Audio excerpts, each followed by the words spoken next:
उड़ाने वाली ननद। आकांक्षा की शादी किशनगढ़ नाम के गांव में धीरज के साथ हुई। घर में आकांक्षा के सास, ससुर और एक ननद थी जिसका नाम था रुचि। वैसे तो घर में सब मिलजुल कर ही रहते थे, पर रुचि का स्वभाव थोड़ा अलग था। वो किसी भी व्यक्ति की कमियों की खिल्ली उड़ाती थी। एक दिन आकांक्षा और धीरज बाहर घूमने जा रहे थे। आकांक्षा ने बहुत ही अच्छी सी साड़ी पहनी थी। अरे वाह बहू, तू तो इस साड़ी में बहुत सुंदर लग रही है। थैंक यू मम्मी जी। तभी रुचि वहां आ जाती है। रुचि आकांक्षा को देखती है तो उसे उसकी साड़ी बिल्कुल भी पसंद नहीं आती। आय हाय भाभी, ये कैसी साड़ी पहनकर जा रही हो आप? बिल्कुल भी अच्छी नहीं लग रही। लाल साड़ी में एकदम टमाटर लग रही हो। आकांक्षा को रुचि की इस बात पर बहुत गुस्सा आता है। ए रुचि, तुम इस तरह से मेरी खिल्ली मत उड़ाओ, समझी? छोटी हो छोटी ही रहो। मैंने तो जो कहा सच ही कहा। जैसे कि ये जो झुमके पहने हैं ना, इतने भारी। ध्यान रखना भाभी, कहीं कान ही ना कट जाए। आकांक्षा ये बात सुनकर और भी गुस्सा हो जाती है। धीरज बात संभालने की कोशिश करता है। चलो आकांक्षा, फिल्म के लिए लेट हो रहा है। मुझे नहीं जाना कोई फिल्म देखने। आकांक्षा नाराज होकर अपने कमरे में चली जाती है।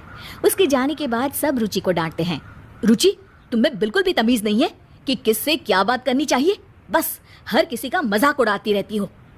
मैंने क्या कहा भैया? मुझे तो सच में भाभी के कपड़ों पर हंसी आई।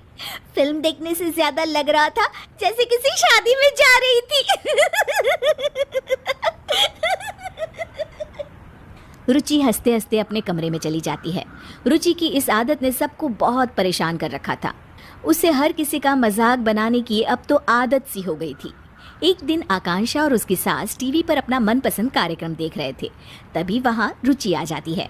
क्या आप दोनों बेकार की सास बहू की सीरियल्स देखती रहती हो? कुछ समझदारी वाले भी सीरियल्स देख लिया करो ना। हमारी मर्जी है, हम कुछ भी देखें, तुम्हें उससे क्या? भाभी, सच क्यों नहीं कहती कि इन सीरियल्स के अलावा कुछ देखने का आप लोगों के पास दिमाग ही नहीं है? रुचि हंसने लग जाती है और इतना कहकर वो वहाँ से चली जाती है। रुचि भी ना कभी कभी तो हद ही करती है। पता नहीं अपने आप को क्या समझती है।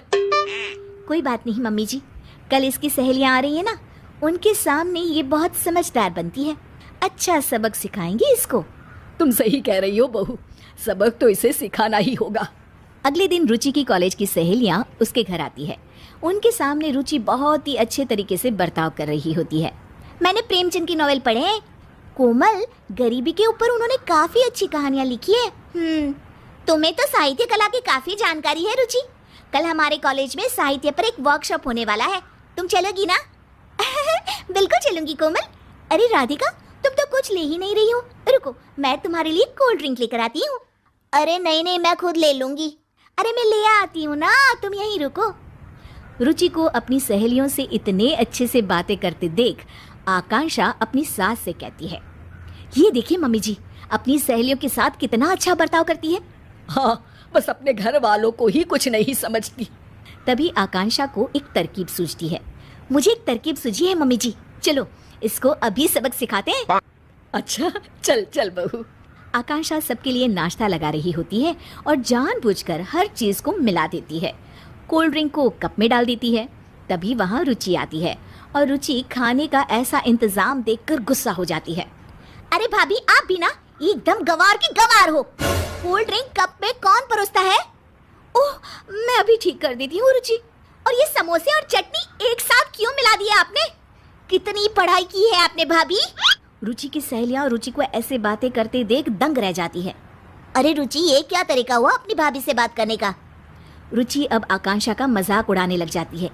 ये देखो, ये कोल्ड ड्रिंक चाय के कप में लेकर आई है। रुचि की सहेलियों को इस बात पर बिल्कुल हंसी नहीं आती। रुचि, हम तुम्हें बहुत अच्छी लड़की समझते थे, पर तुम ऐसी होगी हमने तो कभी सोचा भी नहीं था। हाँ, बातें तो इतनी ज्ञानों वाली करती है और अपने बड़ों से कैसे बात करती है, इसमें तो तमीज ही नहीं है। हम तो चले भाई, और आज से तुम हमारे ग्रुप में भी नहीं रहोगी।